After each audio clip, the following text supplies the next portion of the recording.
요한복음 18장 오늘 이 말씀의 내용은 바로 주님이 십자가에 못 박히시기 전날 밤, 그러니까 주님이 무슨 요일날 십자가에 못 박히셨죠?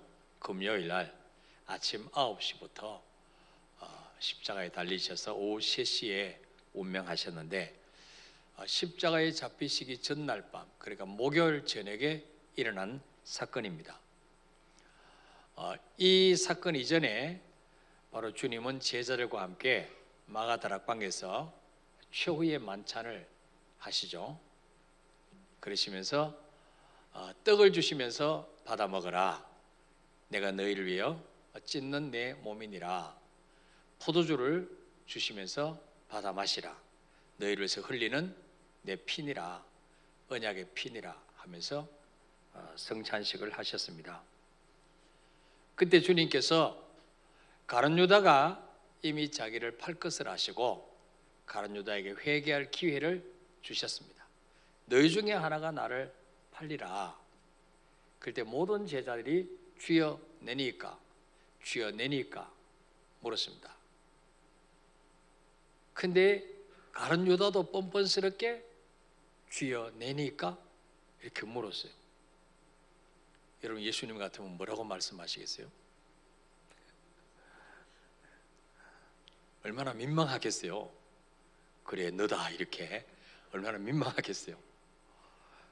근데 주님이 네가 말하였느니라, 네가 말하였느니라. 그리고 떡 하나를 찍어서 식초에 찍어서 주셨어요. 가룟 유다가 이거를 받아 먹고는 밖으로 나갔습니다. 성경에 보니까 때는 밤일러라. 이미 요한복음 13장 2절에서 마귀가 가룟 유다의 마음속에 예수를 팔 생각을 넣었다 그랬어요. 이제는 그 생각을 이제 실천으로 옮기기 위해서 나갑니다. 그리고 마태복음 26장에 보면 대제사장들에게 찾아가서 내가 예수를 넘겨줄 테니까 얼마를 주겠냐 흥정을 하죠. 그때 대제사장이 은 30냥을 달아줍니다. 은 30냥. 자, 구약의 요셉이 형들에게 미디안 상인들에게 노예로 팔았죠. 형들에 의해서. 그때 은 20냥을 받고 팔았습니다. 그러니까 은 30냥, 이 당시에 예수님 당시에 은 30냥은 노예 한 사람의 몸값이에요. 노예 한 사람 몸값. 그러니까 인류를 구원할 구세주, 그 주님의 몸값이 얼마에 팔렸느냐? 노예 한 사람 가격에 팔렸다는 거예요. 자, 이 가룟 유다는 노예 한 명 값을 받고 스승을 팔았습니다. 자, 오늘 3절 4절 읽어볼까요? 시작. 유다가 군대와 대제사장들과 바리새인들에게서 얻은 아랫 사람들을 데리고 등과 횃불과 무기를 가지고 그리로 오는지라. 예수께서 그 당할 일을 다 아시고 나아가 이르시되 너희가 누구를 찾느냐. 아멘. 자, 예수님은 지금 이 사람들이, 가룟 유다가 데리고 온 이 사람들이 누구를 찾으러 왔는지 모르셔서 묻는 게 아니에요. 예수께서 그 당할 일을 다 아시고 다 아셨어요. 자기를 잡으러 온 줄 아셨어요. 그러면서도 왜 묻습니까? 너희가 누구를 찾느냐? 5절에 나사렛 예수라 하거늘 이르시되 내가 그니라 하시니라. 자, 너희가 누구를 찾느냐? 이 말씀의 뜻이 무엇입니까? 너희가 결박하기 위해서 찾고 있는 그분이 누군지를 너희들과 알고 있느냐? 너희가 잡아 죽이러 온 그 사람이 과연 누군지 너희들은 알고 잡으러 왔느냐? 그 말이죠. 바로 그분은 너희 죄를 대신 지고 십자가에 죽어주러 오신 너희 구원자야. 너희 메시아야. 근데 너희들은 그분을 모르고 잡으러 왔구나. 그렇게 안타깝게 말씀하시죠. 자, 6절에도 내가 그니라 하실 때 그들이 물러가서 땅에 엎드러지는지라 그랬어요. 땅에 엎드러지라. 주님 무슨 장풍을 쓴 것도 아니에요. 내가 건의를 할 때 그들이 장풍 맞은 것처럼 엎드려졌다는 거예요. 주님의 능력이 나간 거죠. 예. 주님은 힘이 모자라서 고난당하거나 잡혀가신 게 아니에요. 하나님이 자기 아들을 화목제물로 내어주시기 위해서 결박받게 하신 것입니다. 자, 이때 마태복음 16장에서 베드로가 주님 십자가에 곧 죽으신다 할 때 주님 절대로 그런 일이 일어날 수가 없습니다. 내가 주님 죽도록 내버려 두지 않겠습니다 했던 베드로가 드디어 10절에 보니까 칼을 뺍니다. 그리고 그것을 빼어서 대제사장의 종을 내리칩니다. 근데 피했는지 잘못 맞았는지 머리가 맞았으면 죽었을 텐데 오른쪽 귀가 잘라졌어요. 대제사장 말고요, 대제사장의 종 말고의 귀를 뺐습니다. 그때 11절에 주님 말씀합니다. 칼을 칼집에 꽂으라. 아버지께서 주신 잔을 내가 마시지 아니하겠느냐. 주님은 이미 왜 오셨는지 아셨어요. 주님이 마셔야 될 이 잔은 인류의 죄를 대신 짊어지고 마셔야 될 죽음의 잔이죠. 독배입니다. 독배. 예.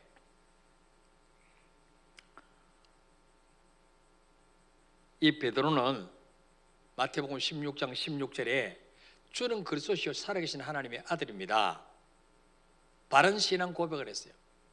그런데 예수님이 그리스도가 되기 위해서는 어떻게 해야 그리스도가 되는지, 어떤 방법으로 그리스도가 되는지를 몰랐어요. 주님은 그리스도가 되기 위해서는 십자가에 죽어주셔야 돼요. 이걸 베드로가 모르니까 주님의 죽음을 막으려고, 자기 힘으로 막으려고 칼로 대제사장의 종을 내리친 거죠. 예.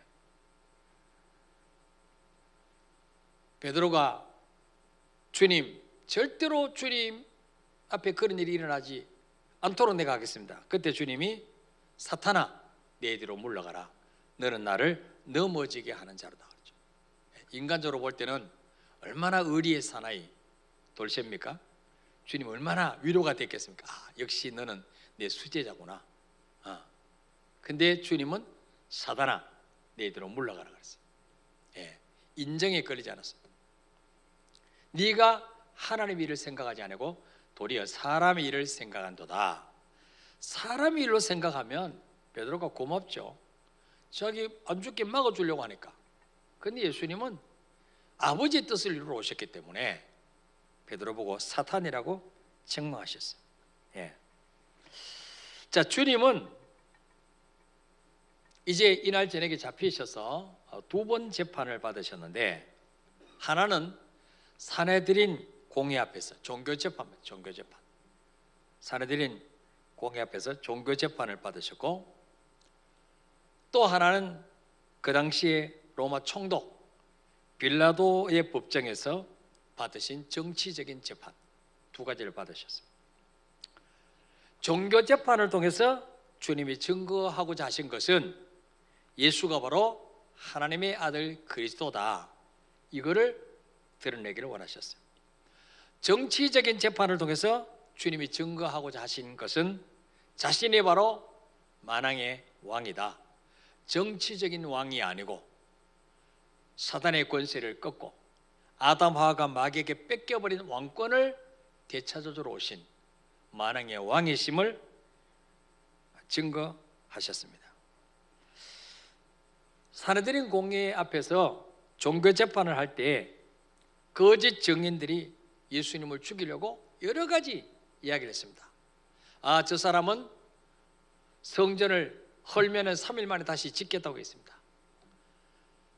헤롯 왕이 46년 동안 지은 성전을 무슨 수로 저 사람이 3일 만에 짓는단 말입니까?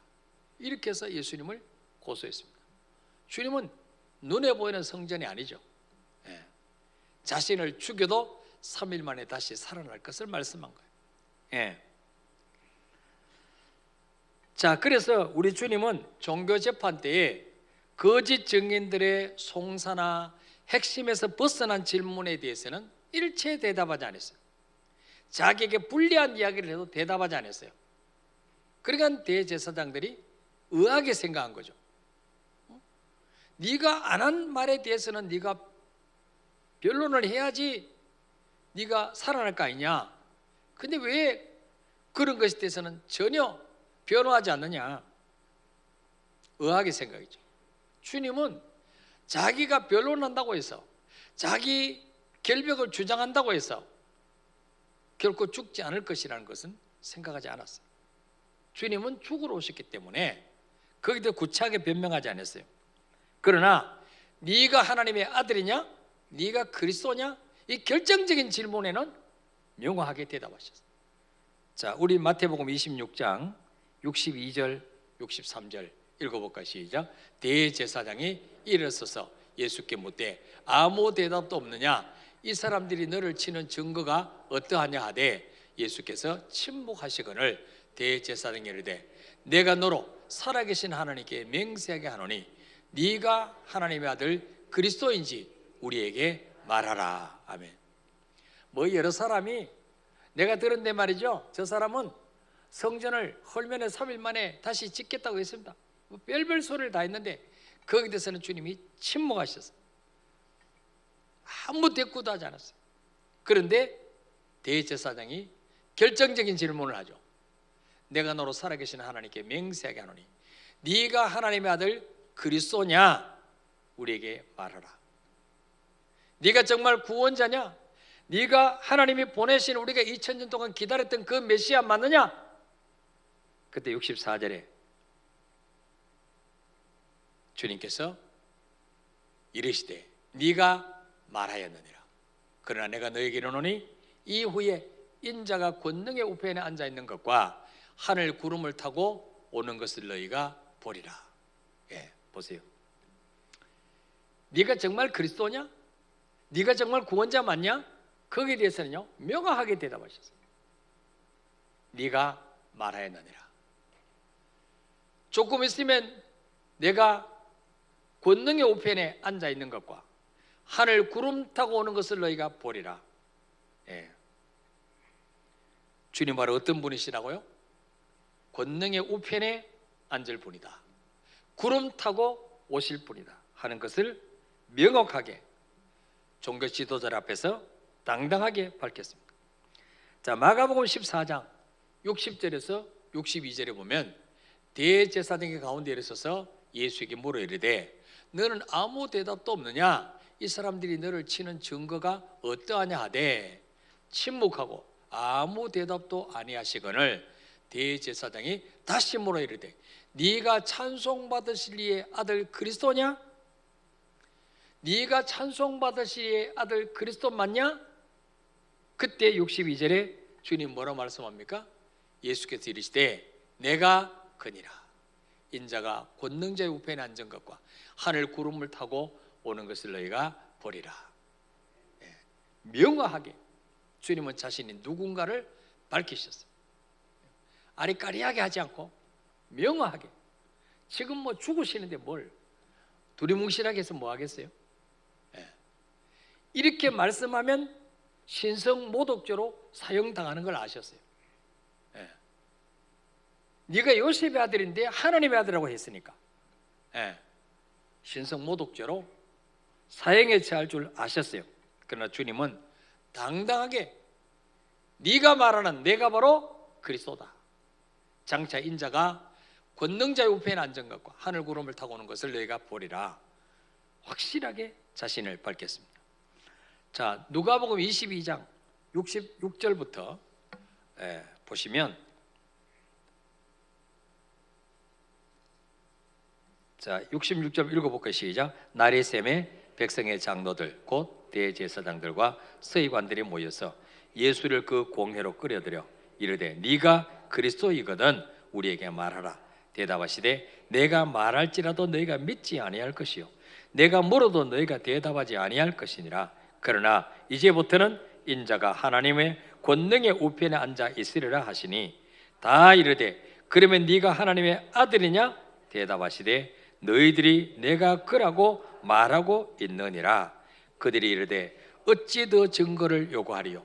우리가 친히 그 입에서 들었노라 하더라. 아멘. 예. 네가 하나님의 아들이냐? 물었어요. 주님 말씀합니다. 너희들이 내가 그라고 말하고 있느니라. 맞아, 나 하나님의 아들이야. 너희 구원하러 온 메시아야. 그럴 때 그들이 옷을 찢으면서 어찌 우리가 더 죽일 증거를 찾을 필요가 뭐 있냐? 샤칭 하나님의 아들이라고 했으니까 신성 모독죄로 이 사람은 죽여야 된다, 그렇게 말합니다. 자, 이제 여러분은 어떻게 하시겠습니까? 예수님의 자기 선언에 대해서 정말 이 당시 종교 지도자들처럼 자기 옷을 찢으면서 참남하도다 하고 그 예수님을 정신 이상자의 말로 돌리시겠습니까? 아니면 겸손히 그분 무릎 앞에 무릎을 꿇고 예수를 주라고 시인하여 하나님 아버지께 영광을 돌리시겠습니까? 예수님은 종교 재판을 통해서 자신이 누구인지를 분명하게 밝히셨습니다. 그런데 베드로는 결정적인 순간에 주님이 십자가 지시기 전에 가야바의 안뜰에서 재판받을 때 예수님이 어떻게 되는가 추호를 보려고 멀찍이 따라가서 그 종들이 앉아 불 쬐는 곳에 끼어앉아서 불 쬐고 있었습니다. 대제사장 집에 여종이 베드로를 보고 당신도 바로 저 예수 제자가 아니냐? 내가 보니까 당신 예수 따라다니는 사람 맞는데? 베드로가 뭐라 그랬어요? 부인했습니다. 나는 저분 몰라. 또 말합니다. 네 갈릴리 사투리가 증거하는데.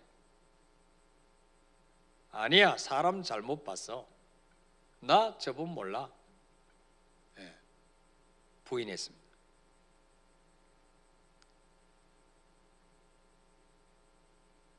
또 한 사람이 대제사장의 종이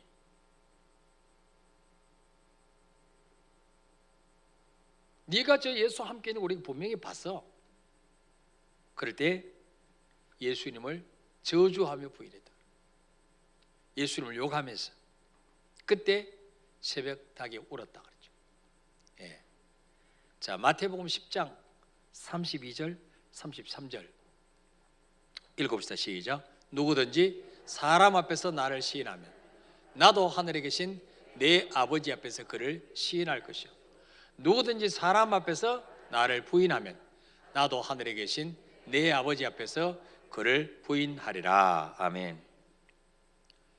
이 말씀을 깊이 명심하셔야 됩니다. 주님 말씀했습니다. 사람 앞에서 예수님 모릅니다, 나 예수 안 믿어요, 그렇게 말하면 주님도 마지막 심판날에 하늘에 계신 아버지 앞에서 그를 부인할 것이요, 순교할 위기에 있어도 내가 예수 믿는다고 시인하면 손해보고 죽을지라도 나 예수님 믿습니다 하면은 뭐예요? 주님도 하늘에 계신 아버지 앞에 섰을 때 아버지, 내가 저 사람 압니다. 내가 저 사람 죄를 대신해서 죽었습니다. 저 사람은 나를 믿었습니다. 온갖 핍박, 유혹 있었지만 그거 다 뿌리치고 나를 믿었습니다. 시인해 주시겠다는 거예요. 놀라운 말씀이에요. 우리가 결정적인 순간에 예수를 누구라고 시인하고 인정하느냐에 따라서 영원한 천국에 갈 것이냐, 영원한 지옥에 갈 것이냐, 우리 미래가 결정된다는 거예요. 예. 오늘날 많은 성도들이 교회에서 모습과 가정에서 모습이 너무 달라요.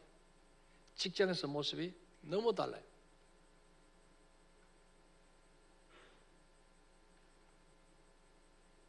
교회 오면 다 믿음 좋은데 찬양할 때는 천사 같은데 직장에 가면 전혀 다른 사람으로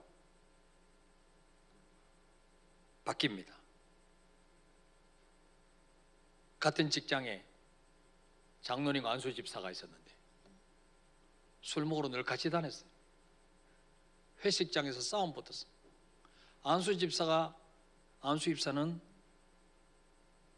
과장이고 장로는 부장인데 부장을 때려서 코뼈를 부러뜨렸어요. 둘 다 경찰서에 가 있어요.